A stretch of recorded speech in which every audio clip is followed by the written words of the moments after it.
Assalamualaikum dan salam sejahtera kawan-kawan. Hari ini kami akan membentangkan tugasan projek akhir BMK 1033 yang bertajuk Personaliti dan Perbezaan Individu. Kumpulan kami terdiri daripada 3 ahli. Ahli yang pertama ialah saya sendiri yang diberi nama Ahmad Ilyas bin Muhammad Yusri, dan ahli yang kedua ialah Hamzah bin Othman, dan yang ketiga Muhammad Zafran bin Muhammad Zaki. Okey, baiklah. Seterusnya kita akan masuk pada pengenalan personaliti dan perbezaan individu. Setiap individu yang dilahirkan adalah berbeza di antara satu sama lain. Personaliti berkait rapat dengan perbezaan tingkah laku individu dan merupakan salah satu konsep yang sangat penting di dalam psikologi organisasi.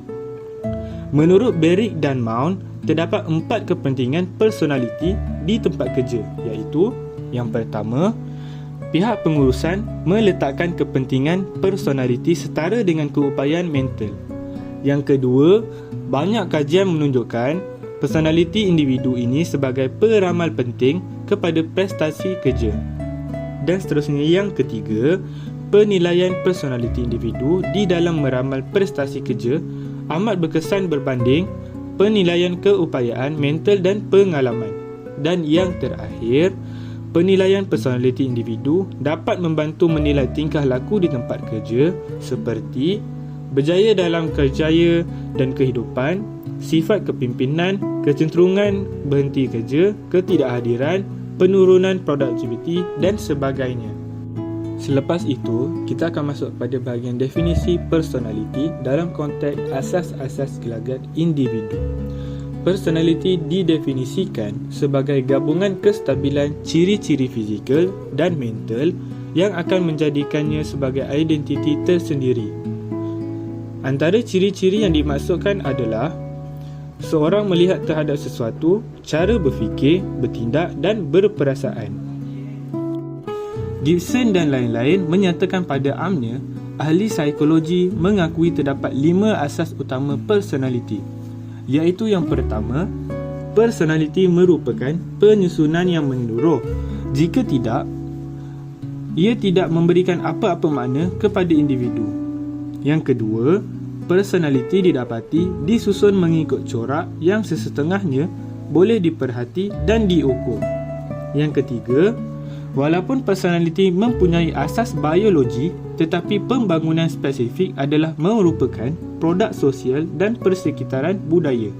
Yang keempat, personaliti mempunyai aspek superficial seperti bercita-cita untuk menjadi pemimpin pasukan.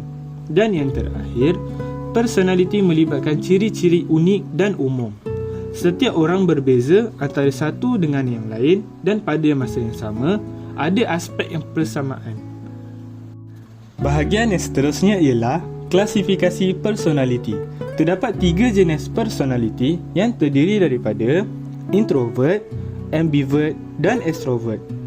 Adakah anda tergolong di dalam introvert, ambivert ataupun extrovert? Mari kita kenali. Okey, baiklah, mari kita kenali individu introvert. Seperti yang selalu dikatakan, mereka mempunyai perwatakan seperti dengan sifat pemalu dan pasif. Yang pertama, cenderung mengelak konflik. Mereka yang introvert sangat cenderung mengelak aktiviti pergaulan bersama dengan individu yang mereka kurang atau tidak kenali. Sebenarnya, mereka bukan bersifat sombong, namun sebaliknya hanya risau jika kehadiran mereka mewujudkan suasana yang tidak selesa. Oleh itu, pergaulan secara langsung adalah tidak sesuai buat mereka. Dan yang kedua, lebih gemar bersifat berwaspada. Sebelum membuat sebarang keputusan, mereka ini lebih banyak menghabiskan masa untuk berfikir sebelum memutuskan apa-apa keputusan. Hal ini kerana mereka akan memikirkan setiap kebaikan dan keburukan yang akan berlaku serta menganalisis setiap kemungkinan yang bakal berlaku. Adakah ini sesuatu yang buruk? Mungkin tidak, kerana pemikiran inilah yang akan membantu keberkesanan sesuatu tindakan. Dan seterusnya, mari kita kenali individu extrovert. Berbeza dengan introvert, mereka yang mempunyai perwatakan seperti ini sering dikaitkan dengan tenaga yang agresif, komprehensif dan aktif. Ya, ia memang benar dan berikut adalah sedikit perincian mengenainya. Yang pertama, cenderung untuk mencuba sesuatu yang baharu. Kadang-kala kehidupan yang bersifat rutin pasti sangat membosankan dan disebabkan itu mereka sangat berani untuk mencuba perkara baharu. Tidak kira sama ada hal tersebut berbahaya, berisiko, ia sudah tentu akan dilakukan apabila perkara itu diputuskan.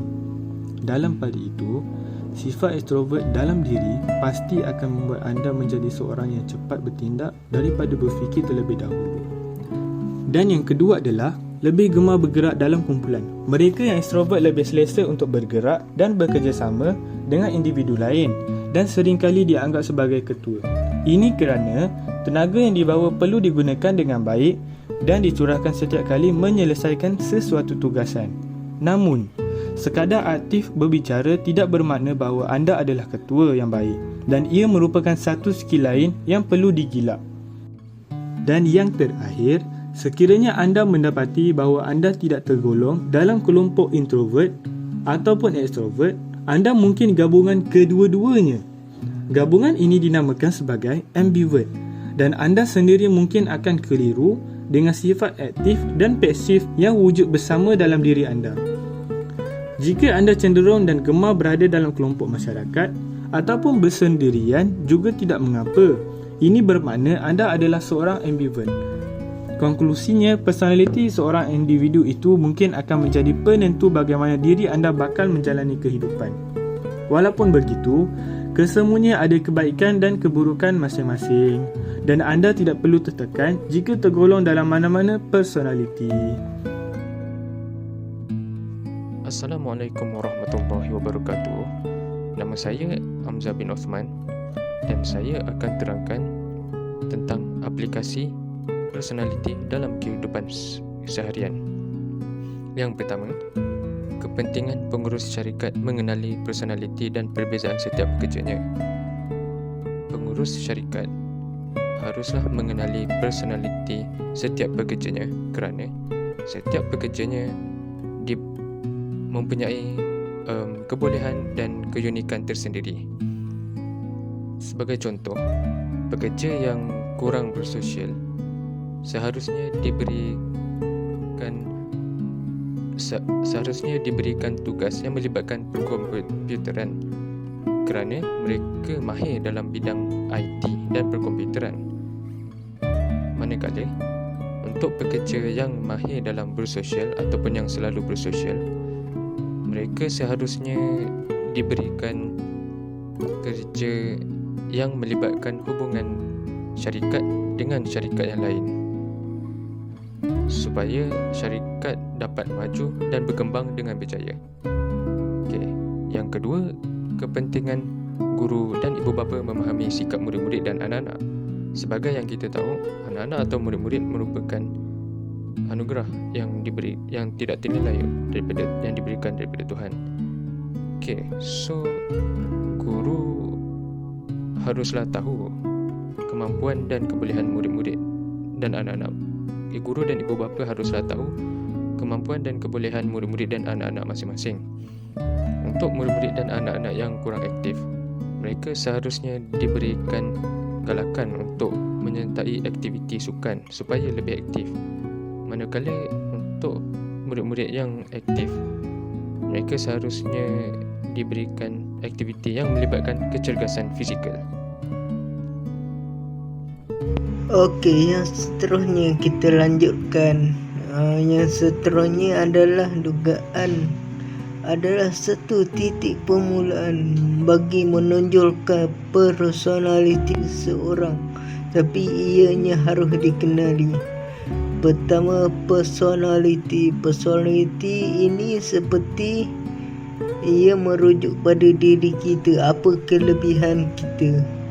Okey, kedua adalah fikiran stereotip, iaitu fikiran yang kurang matang.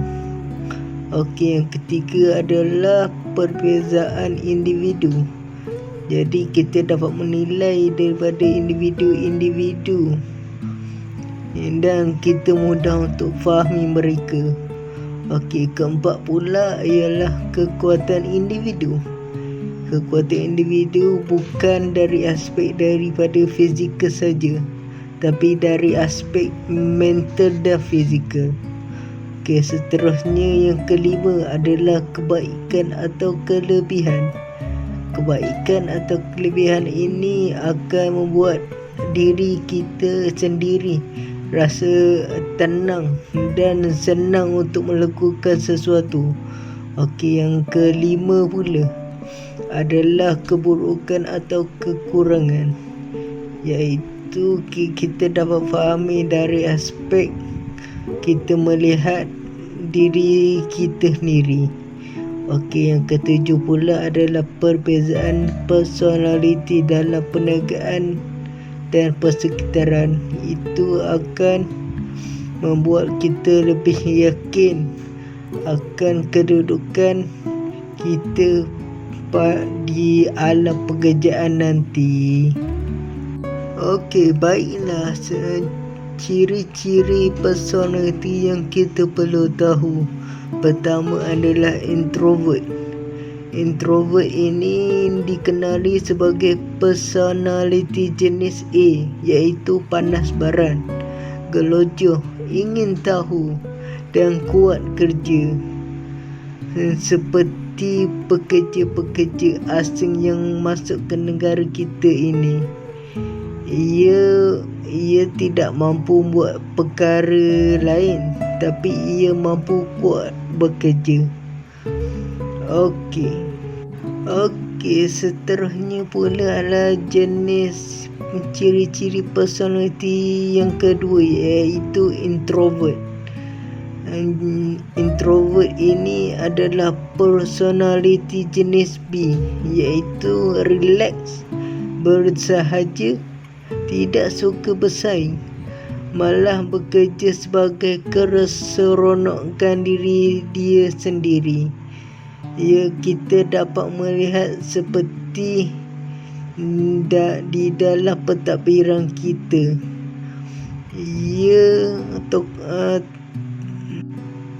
Calon-calon yang kita tahu di dalam pentadbiran ada jenis relax, tapi ia kuat bekerja, malah ia akan menginput dalam negara kita ini. Okey, ciri yang terakhir adalah ambivert. Ambivert yang kita dapat tahu ialah terdapat separuh keadaan yang memihak kepada personaliti jenis A, iaitu introvert, dan separuh lagi bahagian pada jenis B, iaitu extrovert. Secara sama. Okey, yang terakhir sekali iaitu aplikasi personaliti dalam kehidupan harian.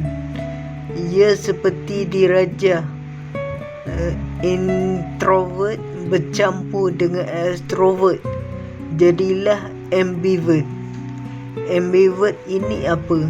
Ambivert ini adalah sikap personaliti ini saling memerlukan antara satu sama lain untuk melakukan sebarang aktiviti harian dan mencapai keyakinan dalam aspek kehidupan. Secara natijahnya, setiap manusia dilahirkan dengan personaliti yang berbeza dan unik yang boleh memberikan impak yang positif kepada diri sendiri dan masyarakat. Setiap individu haruslah bersyukur dan bangga terhadap kebolehan diri masing-masing. Kita haruslah bertanggungjawab dalam mengenali personaliti dan kebolehan diri sendiri untuk menjadikan sesuatu aktiviti atau sebarang program berjalan lancar. Hal ini kerana setiap di antara kita mampu dalam membuat sesuatu perubahan yang positif, walaupun sedikit, dalam satu organisasi yang kecil dan besar. Oleh itu, kita haruslah hidup bekerjasama dan berkomuniti dalam melakukan sebarang aktiviti harian dan menyelesaikan masalah yang timbul dalam masyarakat.